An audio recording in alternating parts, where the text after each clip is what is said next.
हातात झोळी घालून भगवावे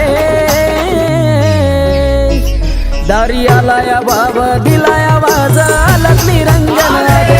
दारियाला या बाबा